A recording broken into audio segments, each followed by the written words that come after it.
திருமாவளவன் அண்ணனுக்கு எதிராக counter check ready பண்ணிட்டாங்க திமுக பாமகவை. அண்ணன் வைகோ இன்னும் தமிழ்நாட்டு மக்களை ஏமாத்துறாருன்னு நினைக்கிறாரு. இதான் கொள்கை கூட்டணியா? காங்கிரஸோட வச்சுக்கிறது நீங்கள் கொள்கை கூட்டணியா? எங்கள் தமிழர்கள் எத்தனை பேரை கொண்டு குவிச்சாங்க, அதுக்கு உறுதுணையாக இருந்தது காங்கிரஸ் தானே. வைகோவுக்கு வந்து எப்போ தன் மகனுக்கு சீட்டு உறுதி பண்ணாரோ அப்போவே வாரிசு அரசியல் எடுத்து இயக்கம் சொன்னார். அந்த வாரிசு அரசியல் இவரே பண்ண ஆரம்பித்தார். அங்கேயே அடிச்சுக்கிறாங்க, மேடையிலே அடிச்சுக்கிறாங்க. குறைஞ்சபட்சம் மேடை நாகரிகம் கூட தெரியாமல் அடிச்சுக்கிறாங்க. என் கட்சி உங்கள் கட்சி உங்கள் அப்பா வீட்டு சொத்து மாதிரி இவங்க பங்கெடுக்கிறாங்க ரெண்டு பேரும். அது வன்னியர் மக்களோட சொத்துன்றது கூட ரெண்டு பேருக்கும் புரியல. அவர் ஜேசிடி பிரபாகரன் வந்து வன்னியர், அவர் வன்னியகுல சத்திரன். இன்றைக்கி அவர் கிறிஸ்டின் மதத்துக்கு போயிட்டார். அவருக்கு வந்து எம்பிசியில் சீட்டு கொடுக்கணும். எம்பிசியில் ஃபார்வர்டு கம்யூனிட்டிக்கு நீங்கள் ஆட்டோமேட்டிக்காக மாறினதுக்கப்புறம் நீங்கள் எப்படி அதே ஒடுக்கப்பட்ட மக்களுக்கு அந்த கோட்டாவில் வர முடியும்? 3 நாள் முன்னாடி வந்த தீர்ப்பில் தெளிவாக சொல்லிட்டாங்க. நீ அந்த கிறிஸ்டினாலிட்டி மாறினாலும் அவங்க ஃபார்வர்டு கம்யூனிட்டி கிறிஸ்டின் வந்து ஃபார்வர்டில் வந்துடுது. அங்கேயும் போய் நான் ஒடுக்கப்பட்டவங்களாம் இருக்கிறதுக்கு நீ அதுக்கு மாறவே தேவையில்லையே.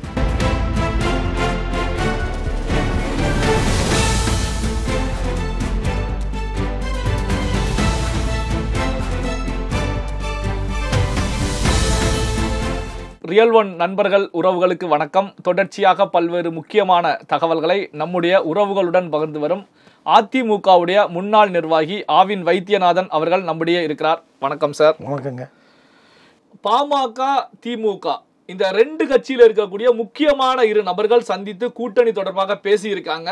கூட்டணி உறுதி செய்யப்பட்டு விட்டது. இந்த சித்திரை முழுநிலவு மாநாட்டில், பாமகவுடைய மாநாட்டில் பாமக இந்த கூட்டணி குறித்து அனௌன்ஸ் பண்ணுவதற்கான வாய்ப்புகள் இருக்கிறது அப்படிங்கிற செய்திகள் வந்துகிட்டு இருக்கு. நம்ம தான் ரியல் ஒன்று தான் அதாவது தினசரி பத்திரிகை கூட இது மாதிரி செய்திகள் முன்னாடி கொடுக்கறதில்ல.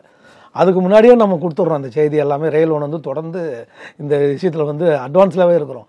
நம்ம கடந்த போன திங்கட்கிழமை நம்ம நினைக்கிறேன் சரியா, போன திங்கட்கிழமை கொடுத்த பேட்டியில் நீங்கள் எடுத்த நேர்காணல் ஆசிரியர் நீங்கள் எடுத்ததில் நிறையாளர்கள் வந்து நம்ம சொன்னோம், திருமாவளவன் அண்ணனுக்கு எதிராக கவுண்டர் செக் ரெடி பண்ணிட்டாங்க திமுக பாமகவை.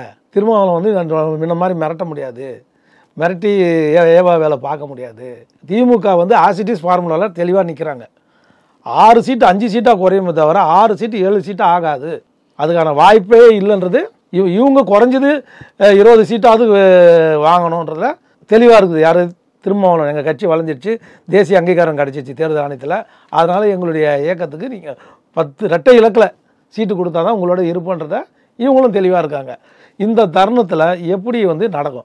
இவங்க ஒருவேளை திருமாவளவனுக்கு சீட்டு இரட்டை இலக்கில் கொடுத்தா கம்யூனிஸ்டும் இரட்டை இலக்கில் கேட்பாங்க. கரெக்டு தானே?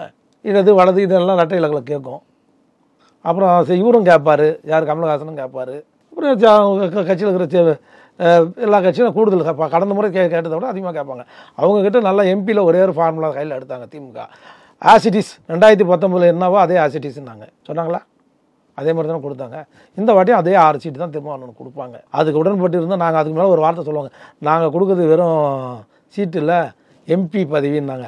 அதே மாதிரி இப்போ என்ன சொல்லுவாங்க, நாங்கள் கொடுக்குறது அத்தனையும் சட்டமன்ற உறுப்பினர், அதுக்கு மேலே உங்கள் செலவெல்லாம் நாங்கள் பார்த்துக்குறோம் அப்படின்னு, நீங்கள் தேர்தல் செலவு அடைத்தியும் நாங்கள் பார்த்துக்குறோம் அப்படின்னு ஒரு வார்த்தை சொன்னார்னா அண்ணன் திரும்ப ஆஃப் ஆகிடுவார்னு நினைக்கிறாங்க. ஆனால் இந்த முறை தன்னன் திருமாவளவன் வந்து கண்டிப்பாக என்னுடைய மனசுக்கு சொல்லுது, திமுகவோட அவர் இருக்க மாட்டார். ஆரம்பத்துலேருந்து சொல்கிற அவருடைய போக்கு அதை நம்ம அவரை தொடர்ந்து கண்காணித்து வர்றதுனால கண்டிப்பாக அவர் திமுகவோட இருக்க மாட்டார். கண்டிப்பாக அவர் தாவேக்கா போகிறது உறுதி. இப்போ திருமா அவர்கள் இப்போ தாவேக்கா போவது அப்படின்னா அங்கும் ஒரு செக் இருப்பதாக தானே பேசப்படுது. காரணம் என்ன அப்படின்னா, இப்போ அதிமுக பாஜகவை பொறுத்த வரைக்கும் தாவேக்காவை உள்ள கொண்டு வருவதற்கான பேச்சுக்கள் நடத்திக்கிட்டு இருக்காங்க. இதைத்தான் எடப்பாடியாரும் வந்து சில கட்சிகளோட நாங்கள் வந்து பேசிக்கிட்டு இருக்கோம், கூட்டணியை பலப்படுத்துவதற்கான முயற்சியில் ஈடுபட்டு இருக்கோம்னு தெரிவிக்கிறாங்க. தமிழக பாஜகவை பொறுத்த வரைக்கும் நயினார் நாகேந்திரனும் இன்டைரக்டாக பல கட்சிகள் உள்ள வரப்போறது அப்படிங்கிறத அவரும் உறுதிப்படுத்துறாங்க. இந்த அடிப்படையில் தான் தாவேக்கா பாஜக அதிமுக கூட்டணிக்கு சென்றால் திமுகவை பொறுத்த வரைக்கும் கூட்டணி பலம் குறைந்து விடும். அதனால கூட்டணியை வலுப்படுத்தணும் அப்படின்னா அப்போ ஒரு வலுவான கட்சி வேணும் அப்படின்னா பாமகவை உள்ள கொண்டு வரக்கூடிய முயற்சியில் ஈடுபட்டு இருக்காங்க அப்படிங்கிற செய்திகள் வருது. திமுக ஆல்ரெடி திமுக கூட்டணிக்குள்ள வந்துடுச்சு. அப்பா ஐயா ராமதாஸ் வந்து ஜி.கே. மணி மூலிமா பேசி முடிச்சிட்டார், இது எனக்கு தெரியும். 2வது அன்புமணி அண்ணன் வந்து டைலமாவில் இருக்கார். நம்ம கேஷாந்தாய்ஸ கேஸ் இருக்குது, அங்கே அவருக்கு வழக்குகள்லாம் இருக்கிறதுனால பிஜேபி கூட்டணி அதிமுக கூட்டணி இருக்குன்னு அவர் நினைக்கல. பிஜேபி கூட்டணி வந்தால் நம்ம சங்கடங்களை சந்திக்க குடும்ப உறுப்பினர்கள் அவரோட மைண்டு ஃபுல்லாக பிஜேபி தேசிய தலைமையிலான கூட்டணியில் இருக்கணும்னு அவர் நினைக்கிறார். ஆனால் கடைசியில் யார் வெற்றி பெறுவாங்கன்னா திமுக கூட்டணியில் ஆல்மோஸ்ட்டு பேசி முடிக்கப்பட்டதாக தான் தகவல் வந்திருக்கு. அதில் ஐயா திருமாவளவன் இருந்தாலும் இல்லாவிட்டாலும் பாமக திமுக கூட்டணியில் சேர்றது உறுதியாயிடுச்சு. இப்போ பார்த்தீங்கன்னா திருமாவளவன் அவர்கள் ஒரு கருத்துக்களை முன் வச்சிருக்காங்க.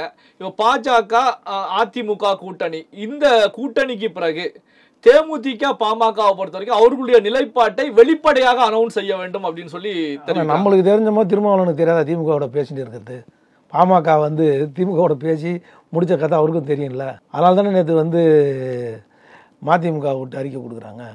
இந்த 2 சீட்டுக்கு 3 சீட்டுக்கெல்லாம் நம்ம கொள்கை கூட்டணின்னு சொல்லி அண்ணன் வைகோ இன்னும் தமிழ்நாட்டு மக்களை ஏமாத்துறாருன்னு நினைக்கிறாரு.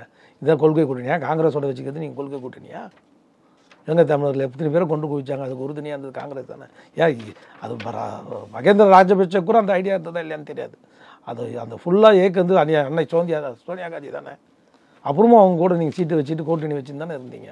அங்கே போய் டெல்லியில் போய் கையெல்லாம் தூக்கின்னு தானே இருந்தீங்க. வைகோவுக்கு எப்போ தான் மகனுக்கு சீட்டு உறுதி பண்ணாரோ அப்போவே வாரிசு அரசியல் எடுத்து இயக்கம் சொன்னார். அந்த வாரிசு அரசியல் இவரே பண்ண ஆரம்பித்தார். ஓரளவுக்கு தோல் வரைக்கும் வளர வரைக்கும் தான் பிள்ளைங்க சும்மா இருப்பாங்க. அதுக்கப்புறம் அம்மா மூலிமா நெருக்கடி கொடுத்து அரசியலுக்குள்ளே வந்துடுவாங்க. வைகோவால் அதை தடுக்க முடியாது, தடுக்கவும் மாட்டார். அவர் அன்றைக்கி சொன்னார் தளபதி ஸ்டாலினை எதிர்த்து அரசியல் பண்ணார். இன்றைக்கி பண்ண முடியுமா? அவர் பையனை எடுத்து அவரால். ஐயா ராமதாஸும் சொல்கிறேன், அன்புமணி எதிர்த்து அவரால் அரசியல் பண்ண முடியுதா? அங்கேயே அடிச்சுக்கிறாங்க, மேடையிலே அடிச்சுக்கிறாங்க. குறைஞ்சபட்சம் மேடை நாகரிகம் கூட தெரியாமல் அடிச்சுக்கிறாங்க. என் கட்சி உங்கள் கட்சி உங்கள் அப்பா வீட்டு சொத்து மாதிரி இவங்க பங்கெடுக்கிறாங்க 2 பேரும். அது வன்னியர் மக்களோட சொத்துன்றது கூட 2 பேருக்கும் புரியல. இப்போ பாத்தீங்கன்னா திருமாவளவன் அவர்கள் இன்னொரு கருத்துக்களை முன்வைக்கிறாங்க. மதம் மாறிய பட்டியல் இனத்தவர்களை பொறுத்த வரைக்கும், பட்டியல் இன சமூக மக்களை பொறுத்த வரைக்கும் ஓபிசியில கொண்டே இணைக்கிறாங்க. ஆனா அவங்க சமுதாயத்துல அதே சமூக நிலையில தான் அவருடைய பயணம் வாழ்க்கை தொடர்கிறது. அதே நேரத்தில் பாத்தீங்க அப்படின்னா ஓபிசியில இணைக்கப்பட்ட பிறகு கிறிஸ்தவர்களாக இவர்கள் மாறிய பிறகு கிறிஸ்தவத்திலையும் பாத்தீங்கன்னா பட்டியல் இனத்தவர்கள் அப்படிங்கிற நிலையில தான் ஒடுக்கப்படுறாங்க அப்படிங்கிற கருத்துக்களை முன்வைக்கிறாங்க. ஒரே ஒரு விஷயங்க, அண்ணன் ஜேசிடி பிரபாகரன் இருக்காருன்னு வச்சுங்களேன். அவர் ஜேசிடி பிரபாகரன் வன்னியர், அவர் வன்னியகுல சத்திரியர். இன்றைக்கி அவர் கிறிஸ்டின் மதத்துக்கு போயிட்டார், கிறிஸ்டின் வன்னியராக போயிட்டார். அவருக்கு எம்பிசியில் சீட்டு கொடுக்கணும். எம்பிசியில் ஃபார்வர்டு கம்யூனிட்டிக்கு நீங்கள் ஆட்டோமேட்டிக்காக மாறினதுக்கப்புறம் நீங்கள் எப்படி அதே ஒடுக்கப்பட்ட மக்களுக்கு அந்த கோட்டாவில் வர முடியும்? பை பர்த் நீங்கள் என்னவா இருக்கிறீங்களோ அந்த பர்த்து தான் அன்றைக்கி என்ன இருக்கிறோமோ நம்ம அதுக்கப்புறம் நீங்கள் மாறுறது எல்லாமே மத மாற்றம்லாம் அந்த ஃபார்வர்டாக மாறிடும். அந்த பை பர்த் இருக்கும்போது இது குறைஞ்சபட்சம் தெரியும். இதுதான் ஆந்திராவோட உயர்நீதிமன்றம் விஜயவாடாவில் சமீபத்தில் தீர்ப்பாக கொடுத்தாங்க. கடந்த வாரம் அந்த 3 நாள் முன்னாடி தீர்ப்பில் தெளிவாக சொல்லிட்டாங்க, நீ அந்த கிறிஸ்டியானிட்டி மாறினாலும் அங்கே ஃபார்வர்டு கம்யூனிட்டி கிறிஸ்டின் ஃபார்வர்டில் வந்துடுது. வந்ததுக்கப்புறம் நீங்கள் எப்படி திரும்ப அந்த ஒடுக்கப்பட்ட அங்கேயும் போய் நான் ஒடுக்கப்பட்டவங்களாம் இருக்கிறதுக்கு நீ அதுக்கு மாறவே தேவையில்லையே. நான் சொல்ல இங்கேருந்து எதுக்கு மாறுறீங்க? பெனிஃபிட்டுக்காக தான் மாறுறீங்க. அங்கே போய் அந்த பெனிஃபிட்டை அனுபவிச்சுக்கிட்டு இந்த பெனிஃபிட்டும் எனக்கு கோட்டா கொடுன்னு சொன்னால் அது யார் ஒத்துப்பான்?